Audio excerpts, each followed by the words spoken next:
제가 60억 정도 들여서 사서 100억에 팔았으니까 40억 정도 남겼고, 얼마 전에 대부분 분들이 자기가 건물을 살 수 있을지 잘 모르시더라고요. 아, 내가 과연 건물을 살 수 있을까? 이런 생각을 하시는데, 제가 그동안 건물 좀 만들어드린 분이 너무 많아서 뭐 그동안 오른 거 생각하면 한 100억 정도는 오른 것 같아요. 해보니까 안 할 이유가 없다는 생각이 되게 많이 들었죠. 실제 제 돈 얼마 안 들어가는 형태로 투자를 했죠.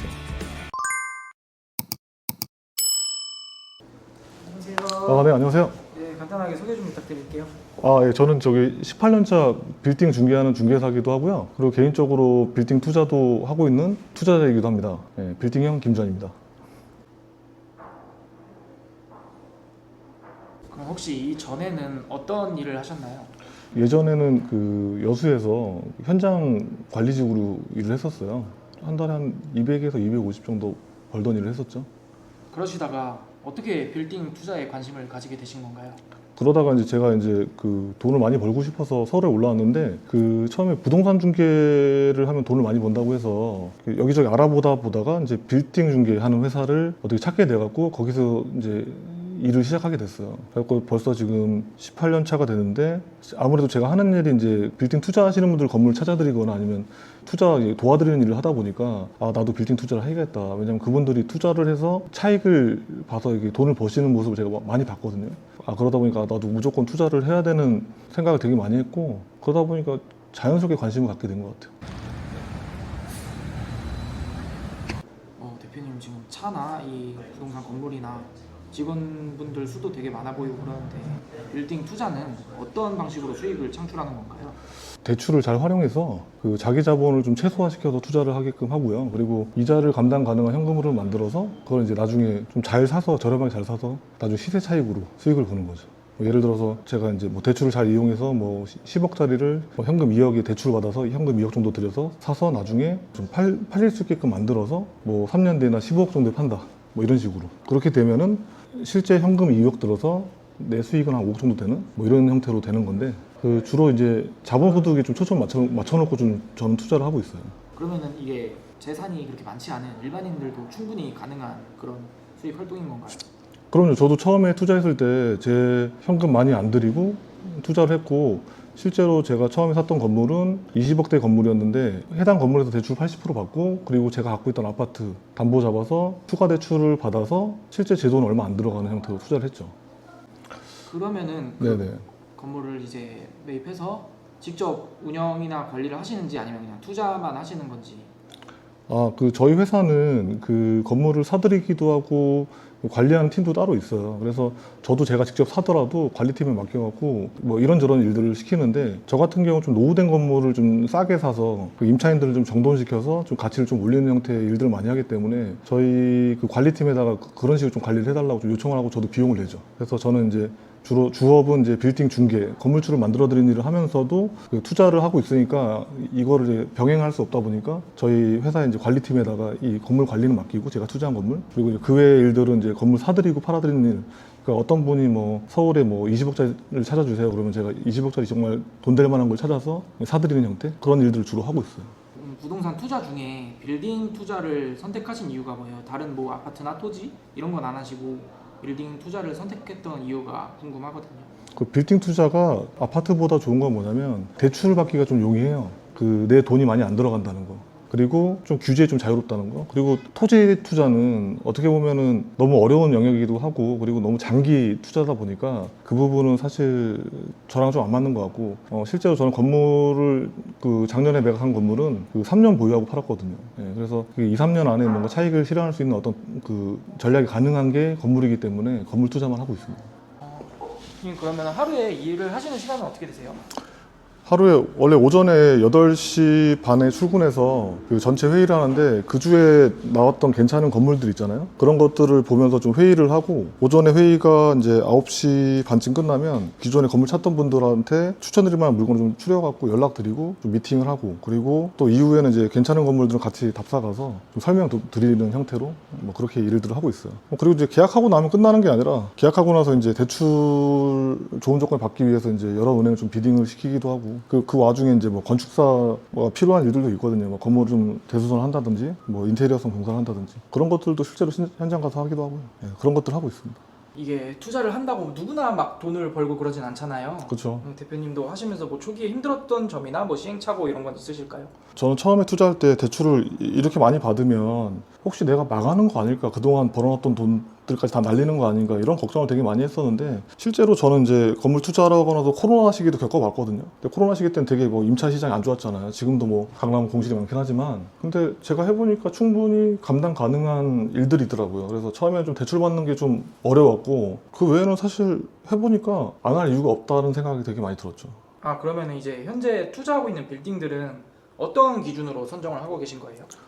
저는 무조건 이제 그 감정평가 금액보다 높거나 입지가 좋은데 좀 저평가된 거. 근데 내가 좀 뭔가 손을 좀 약간 노력을 해야 되는 것들 그런 것들 위주로 투자를 하고 있습니다. 저희가 여기가 이제 고객들 미팅하는 장소인데 이런 룸이 8개가 정도 있어요. 그래갖고 지금 이제 고객들한테 물건을 좀 찾아드리고 이제 설명드릴 때는 여기 이제 저희 프로그램으로 이제 해서 설명을 드리죠. 그래서 매일 이렇게 고객들 만나서 건물 설명드리고 매일 그래서 금액이 좀 안 맞으면 협상을 해드리고 이런 일들 매일 하고 있습니다. 이거는 좀 개인적으로 궁금한 건데 제가 네네. 사실 동네에서 뭐 부동산 하면은 그냥 이렇게 작게 한 호실에 하나 있고 이런 건데 지금 대표님 건물은 아예 빌딩으로 전체로 돼 있잖아요. 네네네. 이런 게 좀 원래 있나요? 강남 쪽에는 좀 많이 있는 건가요?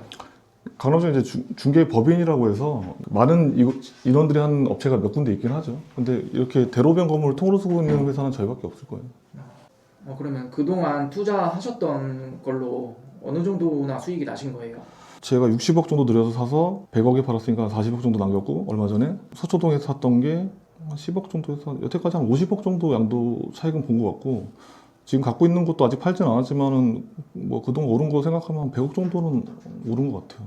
그러면은 대표님 말고도 뭐 대표님의 고객이 그렇게 투자 수익을 많이 냈다거나 그런 성공 사례가 또 있으신가요? 너무 많죠. 너무 많죠. 이게 뭐 예를 들어서 여성 직장인분인데 30억대 사들여서 80억대 팔았다든지 뭐 작년에 팔았으니까 제가 그동안 건물 좀 만들어드린 분이 너무 많아서 길 가면서 저거 내가 사드린 건데 이런 것들이 되게 많아요. 그래갖고 엄청나게 많죠. 이제 매도권만 지금 그럼 빌딩 투자에서 가장 중요한 핵심 노하우는 뭔가요? 사실 제가 봤을 때는 대부분 분들이 자기가 건물을 살 수 있을지 잘 모르시더라고요. 내가 감히 건물을 살 수 있을까? 이런 생각을 하시는데 어느 정도 현금 흐름과 신용도나 이런 것들이 있으면 충분히 건물 투자를 할 수 있거든요. 근데 제가 주변인들한테 물어보니까 저는 이제 이 일을 18년 동안 해서 이거를 모를 거라고 생각 안 했는데 대부분 잘 모르신다고 하더라고요. 저희가 이제 대출을 이용하거나 뭔가 건물 투자할 때 그런 방식들 그리고 의외로 많은 사람들이 건물 투자로 돈을 벌고 있다는 거를 부동산 투자나 아니면 이런 투자에 대한 거는 사람들도 필수적으로 사실 알고 있어야 되는 그런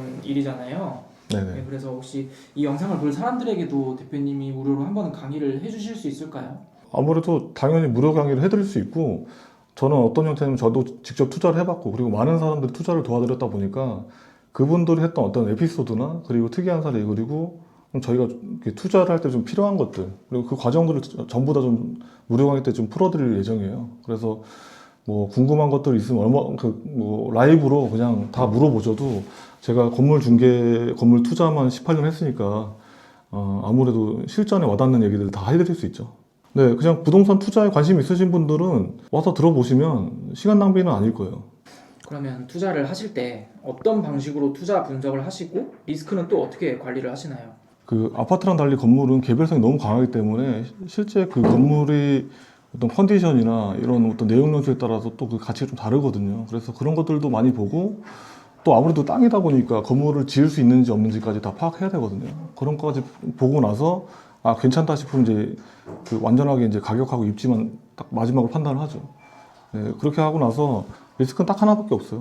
어차피 잘 샀으니까 리스크는 거의 해지된 거고, 내가 그 현금 흐름, 이제 자금 조달이 안전하게 잘 흘러가고 있냐, 이런 것들을 봐야 되거든요. 근데 결국엔 저희가 이제 대출을 많이 일으키기 때문에 이 대출 이자를 어떻게 감당하며 이 자산을 끌고 가서 나중에 이 자산이 성장했을 때 차익을 볼 수 있을까, 이런 것들을 좀 많이 생각을 하는데 대부분 리스크는 처음에 살 때 잘 사면 다 해지가 됩니다.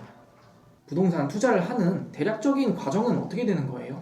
일단 1차적으로 그 건물을 사시려고 하시는 그분의 이제 상황을 좀 컨설팅을 해야 돼요. 그분이 어느 정도의 건물을 살 수 있는지, 이런 거 좀 상담을 한 다음에 그다음에 두 번째는 이제 그분이 살 수 있는 어떤 금액대의 건물 범위가 정해지면은 거기에 맞는 물건들을 저희가 찾아서 추천드리는데 저희 직원들이 80명 정도 되니까 그런 어떤 찾는 컨셉의 물건들을 얘기하면 이제 물건 좀 찾아보고 적합한 물건을 찾아서 이제 미팅을 하죠. 그래서 같이 이제 그 건물을 보러 가고 좀 이렇게 설명해드리고 이제 마음에 든다고 하면 이제 거기서 이제 협상을 하고 좀 대출을 알아보고 그래서 이제 그렇게 하면서 이제 다 모든 조건이 맞아지면은 이제 매도인하고 만나서 이제 계약을 하는 뭐 그런 형태의 과정까지 겪는데 제가 말로 너무 짧게 설명드렸지만은 이 과정이 좀 이렇게 여러 가지 과정이 있어요. 근데 결국에는 이제 건물을 가서 보고 마음에 들어야겠죠. 근데 그런 마음에 드는 건물이 나올 때까지 찾아드리는 거예요.